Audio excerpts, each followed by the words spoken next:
శ్రీమాత్రే నమః.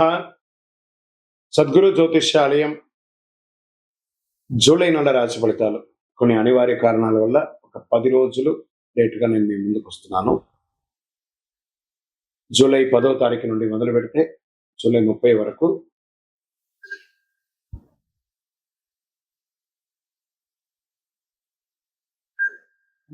గ్రహాలన్నీ కూడా ఎలాంటి ఫలితాలు ఇవ్వబోతున్నాయి, ఈ 20 రోజుల్లో ఉద్యోగ, వ్యాపార, వ్యవహార, కుటుంబ అన్ని కూడా గోచార ప్రకారంగా ఎలా ఉన్నాయని చెప్పి మేము ముందుకు రాబోతున్నాను.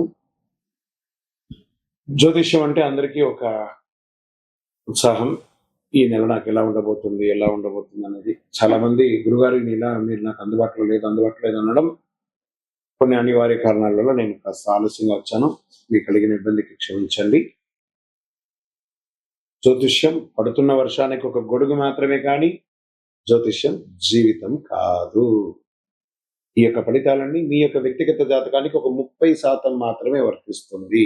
కర్కాటక రాశి మిత్రులారా, జూలై 10 నుండి 31, 2026 వరకు శుభాశుభ ఫలితాలు ఎలా ఉన్నాయి అని అంటే, ఈ 20 రోజులు మీ రాశికి అధిపతి కావడంతో చంద్రుడు భావోద్వేగాల కంటే వివేకంగా వ్యవహరిస్తే అద్భుత ఫలితాలు పొందుతారు. గురుగ్రహం మీకు సంపూర్ణ సపోర్ట్గా ఉన్నారు. జ్ఞానం, ఆర్థిక స్థితిని అందిస్తున్నాడు. శని క్రమశిక్షణ నేర్పిస్తాడు. శుక్రుడు కుటుంబ సౌఖ్యాన్ని పెంచే అవకాశాలు ఉన్నాయి. రాహు వృత్తి జీవితంలో కొత్త మార్గాన్ని చూపిస్తాడు. కేతు ఆధ్యాత్మిక చింతన పెంచాయి.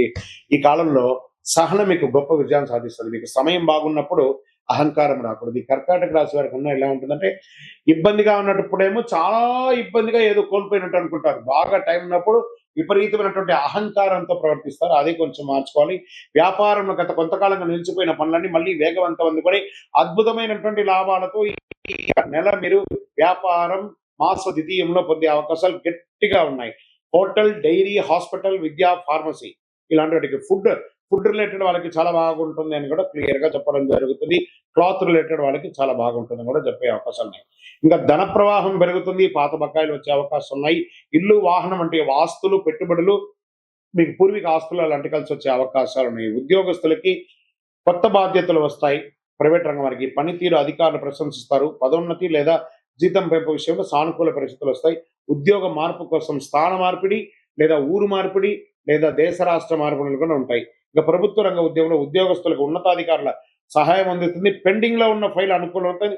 టెండర్లు పూర్తి అయ్యే అవకాశాలను ప్రభుత్వ ఉద్యోగాల కోసం పోటీ పరీక్షలు రాసే వాళ్ళు సిద్ధంగా ఉండండి.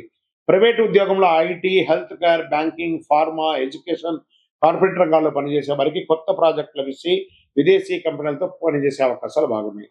కుటుంబ జీవితంలో ఆనందమైనటువంటి ఐక్యత పెరుగుతుంది. ఎందుకంటే మీలో ఒక పరివర్తన వచ్చి మీరు కుటుంబంతో ఎలా ఉండాలో మీరు నిర్ణయించుకున్నారు కాబట్టి మీ కుటుంబం కూడా మిమ్మల్ని అంతే ఆనందంగా ఆరాధిస్తారు.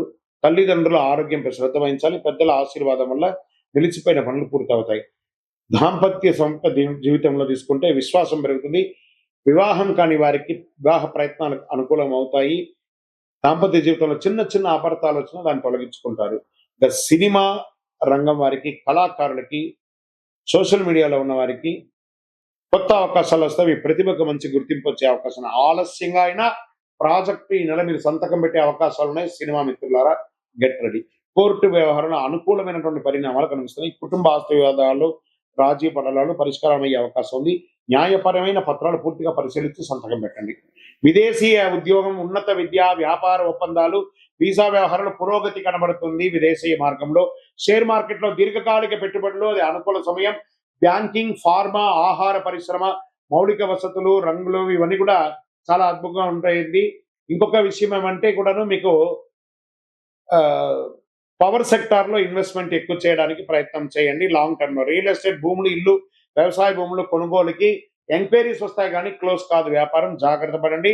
ఇంకా service sector, hospital, hotel, travels ఇలాంటి రంగాల్లో, హోమ్ సర్వీసెస్, బ్యూటీ సర్వీసెస్ కొంచెం మంచి అవకాశాలు ఉన్నాయి. ఆరోగ్యపరంగా జీర్ణకోశ సమస్యలు, నీటి కొరత, కొంచెం బీపీ లాంటిది, షుగర్ లాంటిది, అలసట సమస్య స్వల్పంగా ఇబ్బంది ఉంటుంది. పెట్టుబడి పెట్టచ్చు. సమయానికి ఆహారం తీసుకోండి. తగినంత విశ్రాంతి, ధ్యానం, ప్రాణాయామం చేయడం చాలా ముఖ్యం. రైతులకి వర్షాలు అనుకూలంగా ఉండడంతో పంటలు బాగా పొంది వరి, కూరగాయలు, ఉద్యానవనం, పంటలు, పాల ఉత్పత్తి రంగాల వారికి చాలా మంచి అవకాశాలు ఉన్నాయి. విద్యార్థులు పోటీ పరీక్షల్లో మెడికల్, ఇంజనీరింగ్, సివిల్స్, విదేశాల విద్య కోసం సిద్ధమవుతున్న వారికి అనుకూలమైనటువంటి సమయం. మీరిప్పుడు చదవవలసిన సమయంలో చదివేయండి. మీరు జీవితంలో మీరు గొప్ప అని పొందుతారు. అదృష్టమైనటువంటి దినాలు ఈ నెల 13, 17, 20, 24, 29. అదృష్ట సంఖ్య 7 మరియు 9. అదృష్ట రంగులు తెలుపు, వెండి రంగు లేదా లేత నీల రంగు అని చెప్పచ్చు. అదృష్ట దిక్కు ఈశాన్య దిక్కు ప్రయాణం చెయ్యండి. ప్రతి సోమవారం పరమశివుడికి నీటితో అభిషేకం చేయించండి. ఓం నమ శివాయ అనే మంత్రాన్ని జపించండి. దుర్గాదేవి ఆలయంలో నెయ్యి దీపం వెలిగించండి. మీ యొక్క ఇష్టదైవం కులదైవంలో మీ వయస్సు ఎంత ఉందో అన్ని దీపాలను వెలిగించండి. మొత్తానికి ఈ నెల అంతా కూడా మరింత గొప్ప విజయాలు అందుకుంటారు వివేకంతో నిర్ణయాలు తీసుకుంటే. వైదిక జ్యోతిష్య ప్రకారంగా ఈ నెల మీకు అద్భుతమైనటువంటి ఫలితాలు ఉన్నాయి. విజయోస్తు.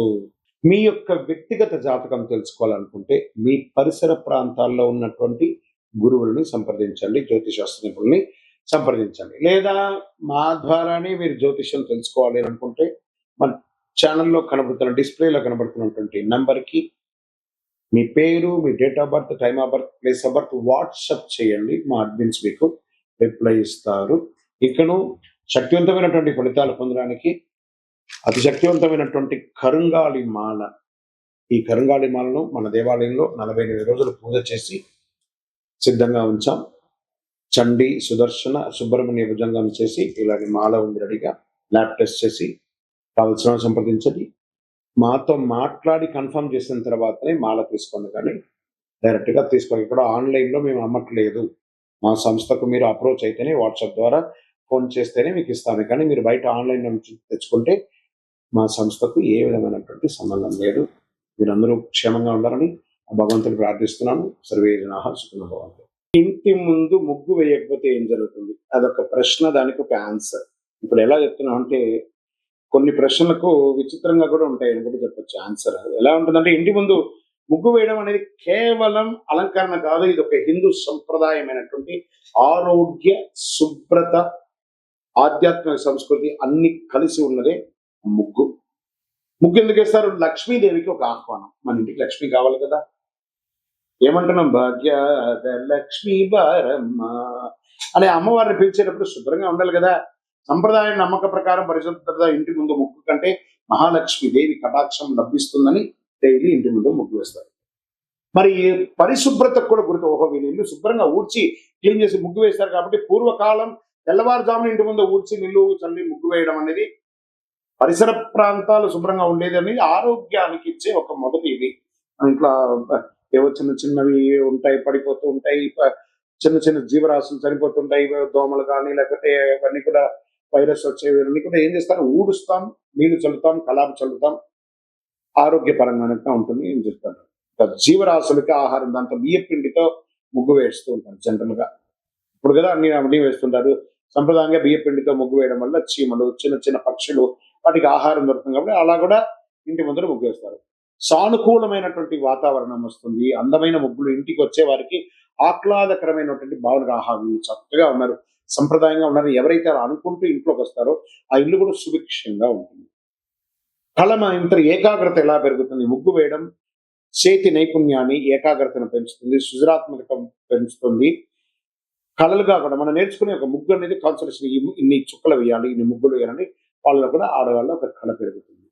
సరే, ముగ్గు వేయకపోతే ఏమవుతుంది? అది కదా ప్రశ్న. మనం ముగ్గు వేయడం వల్ల గురించి కదా మాట్లాడుకున్నాం. దీనిపై 2 రకాలైనటువంటి అవగాహన ఉన్నాయి. ఇంట్లో శుభశక్తులు తగ్గుతాయండి. ఫస్ట్, ఆ ఇల్లు ముగ్గు వేసే ఇల్లు, ఎదురిల్లు బాగుంటుంది, ఎదురు వేయకుండా ముగ్గు వేయకపోతే ఇంకా నిద్ర కూడా లేవలేదు అని మాట్లాడుతూ పోతారు. దరిద్రం స్టార్ట్ అవుతుంది. ఆ ఇంటి ముందర అశుభం కనబడుతూ ఉంటుంది. లక్ష్మీదేవి అనుగ్రహం తగ్గుతుంది. శుభకార్యాలకు అనుకూల వాతావరణం తగ్గుతుంది కొందరు విశ్లేషిస్తారు. కానీ వాస్తవ దృష్టిలో ముగ్గు వేయినంత మాత్రాన తప్పనిసరిగా ఏదైనా అశుభం జరుగుతుందా? శాస్త్రీయమైనటువంటి ఆధారాలు ఎక్కడ లేదు, ఏమి జరగదు. కొంతమంది ముగ్గు అనేది ఏంటో కూడా తెలియని వాళ్ళు కూడా ఉన్నారు. ఇలా కొన్ని గేటెడ్ కమ్యూనిటీస్ లో, అపార్ట్మెంట్స్ లో ముగ్గు వేయడం అనేది ఏదో స్టిక్కర్ వేసేసి వదిలేస్తున్నారు. అయితే పరిశుభ్రత, సంప్రదాయం, అందం వంటి ప్రయోజనాలు కోల్పోతారు ముగ్గు వేయకపోతే. వైదిక సంప్రదాయం ఏ రకంగా చెప్తుంది? ఆధ్యాత్మికంలో ధర్మశాస్త్రాలు ఇంటి పరిశుభ్రంగా ఉంచడం, దేవతారాధనకు ముందు ముగ్గు వేసి గడప కడిగి ముగ్గు వేయడం అనేది పవిత్రత చేకూరుతున్న ప్రాముఖ్యతలు చెప్తున్నారు. ముగ్గు వేయడం అనేది పవిత్రతకు ప్రతీక. తరతరాలుగా వస్తున్న ఆచారం అయితే ముగ్గు వేయకపోతే తప్పనిసరిగా కష్టం వస్తుంది అని చెప్పడానికి ఏ విధమైనటువంటి శాస్త్ర కోణాలు లేదు. ముగ్గు వెయ్యండి, వేయకపోతే మీ ఇష్టం. వేయకపోతే ఏదో తప్పు జరిగిపోతుందనేది భ్రమలోకి వెళ్ళకండి. కానీ వేస్తే శుభ్రంగా ఉంటుందనేది ముఖ్యం. ఆరోగ్యంగా ఉంటారు. ముగ్గు వేయడం శుభప్రదం, సాంస్కృతిక గొప్ప సంప్రదాయం. విజయవస్తు. తులసి మొక్క దగ్గర దీపం ఎందుకు పెట్టాలి? పెట్టకపోతే ఏమవుతుంది? ఈ తులసి మొక్క ప్రతి ఇంట్లో ఉంటుందండి. అది వచ్చి విష్ణు యొక్క స్వరూపం. కృష్ణ తులసి, రామ తులసి అని 2 తులసి ఉంటుంది. దీపం పెట్టాను దేవుడు అని చెప్పేసి ఆ చెట్టులోకి తీసుకుపోయి కొంతమంది పెడతారు. ఆ వేడికి కరిగిపోతూ ఉంటుంది. అవసరమా? తర్వాత ఆ చెట్టు మొదలు కింద పెడతారు. అవి కూడా కరిగిపోతాయి. చూడండి, తులసి మొక్క పెట్టిన దీపం దగ్గర పెట్టడం వల్ల పెట్టిన దీపము షింక్ అయిపోయి ఉంటుంది. ఆ యొక్క ఆకులంతా ఖచ్చితంగా దీపం పెట్టాలి తులసి మొక్క దగ్గర. ఆ కోటలాగా ఉంటుంది కదా, బయట పెట్టండి. ఒక చిన్న ముగ్గు వేసి ఆ దీపాన్ని బయట పెట్టండి. అది మన వైదిక సంప్రదాయ ప్రకారం ఒక అద్భుతమైనటువంటి శక్తిగా భావిస్తాం. మహావిష్ణువుకి దీపం వెలిగించడం. ఎక్కడైతే ఎవరు మహావిష్ణు తులసి, ఆ యొక్క తులసికి ఏ దీపం వెలిగిస్తున్నాం? లక్ష్మీపరమైనటువంటి దీపాన్ని వెలిగిస్తున్నాం. అంత అద్భుతమైనటువంటి పవర్ ఉంది. తులసిదేవి విష్ణుమూర్తికి అత్యంత ప్రీతిపాత్రమైనగా భావిస్తూ ఉంటారు. సాయంత్రం తులసి దగ్గర నెయ్యి లేదా నువ్వుల నూనెతో దీపం వెలిగిస్తే శుభం జరుగుతుంది. ఐశ్వర్యం, ప్రశాంతత పెరుగుతుంది. సంప్రదాయంలో ప్రతిరోజు సాయంత్రం కుటుంబ సభ్యులందరూ ఒక చోట వెలిగి ప్రార్థన చేసే అలవాటు ఉండేది. ఇంట్లో భక్తి, క్రమశిక్షణ, ప్రశాంతత పెరుగుతుంది. ఆ దీపం కొండెక్కేంత వరకు రాత్రి ఆహారం తీసుకోరు చాలా మంది. ఇది మంచి ఆచరణ. సాయంత్రం దీపం వెలిగించడం వల్ల ఇంటికి పరిసరంగా ఆహ్లాదకరమైనటువంటి వాతావరణం ఏర్పడుతుంది. తులసి మొక్క యొక్క స్వభావమే స్వయం సువాసన, ఔషధ గుణాలు కలిగి ఉన్నటువంటి అద్భుతమైనటువంటి ఒక కల్ప వృక్షం. ప్రతిరోజు సంరక్షించడం వల్ల ఇంటికి పచ్చదనం కూడా పెరుగుతుంది. ఎప్పుడు వెలిగించాలి? ఉదయం సూర్యోదయాత్పూర్వం వెలిగించవచ్చు, సాయం సంధ్యలో వెలిగించవచ్చు. కార్తీక మాసంలో ప్రతిరోజు తులసి దగ్గర దీపం వెలిగించడం వల్ల విశేషమైనటువంటి ఫలితాలను పొందే అవకాశాలు బాగున్నాయి. ఏ నూనెతో వెలిగించాలంటే నువ్వుల నూనె లేదా ఆవు నెయ్యితో వెలిగించండి. విశేషమైన ఫలితాలు పొందుతారు. తులసి దగ్గర దీపం వెలిగించిన ఐశ్వర్యం లేదా కష్టాలు దొరకడం వంటి ఫలితాలు సంప్రదాయ విశ్వాసాలకి ఆధారపడి ఉంటుంది. తులసిలో వెలిగించడం కాదు, తులసి దగ్గర వెలిగించాలి. విజయవస్తు. నిత్య దీపారాధన చేయడం వల్ల ఫలితం ఏంటి? దీపం జ్యోతి నమస్తుభ్యం చెప్పి మనం ప్రార్థన చేస్తుంటాం. దీపం వెలిగించడం వల్ల జ్యోతి వెలిగెను, మకర జ్యోతి వెలిగెను. దానివల్ల ఏం లాభం? అజ్ఞాన్ని పారదోలే జ్యోతి వెలుగుతుంది అనమాట. ప్రతిరోజు స్నానం చేసి మన ఇంట్లో దేవుడి దగ్గర దీపం వెలిగించడం, తులసి కోట దగ్గర దీపం వెలిగించడం ఒక సంప్రదాయం అండి. ఉదయ సాయంత్రంలో ఇలా వెలిగించడం వల్ల ప్రతిరోజు భక్తితో దీపారాధన చేసి ఇష్టదైవ అనుగ్రహ పొందుతారు. మనకు డైరెక్ట్ గా భగవంతుడికి మనము ఆహారం ఇవ్వాలి. అందుకే హోమాది కృత్యాలు చేస్తారు కదా. ఈ దీపం యొక్క కాంతితో ఆ నూనె కరిగి ఆకాశం వెలిగి మన ఇష్టదేవుడికి ఆహారంగా మారి మనకు అనుగ్రహంగా తిరిగి రావడమే దీపారాధన యొక్క ఫలితం. లక్ష్మీ కటాక్షం, ఇంట్లో శుభం, ఐశ్వర్యం, సిరి సంపదలు వెలుగుతుంది. దీపం వెలుగుతుంది చూసారా? అలా ఆ చుట్టుపక్కల చూడండి, ఒక బ్రైట్ గోల్డెన్ ఫ్రేమ్ తో వెలుగుతుంది ఆ దీపం. అవన్నీ కలర్ ఇమాజినేట్ చేసేదా? అదే అద్భుతం, సృష్టి అని కూడా చెప్పచ్చు. మానసిక ప్రశాంతత పెరుగుతుంది. మనసు ప్రశాంతంగా ఏర్పడి చక్కగా కుటుంబంలో సామరస్యం పెరుగుతుంది. ఎవరో ఇంట్లో కోడలు, అత్త, మామ ఎవరైనా దీపం వెలిగించారని చెప్తుంటారు చూసారా? చాలా అద్భుతమైనటువంటిది ఉంటుంది.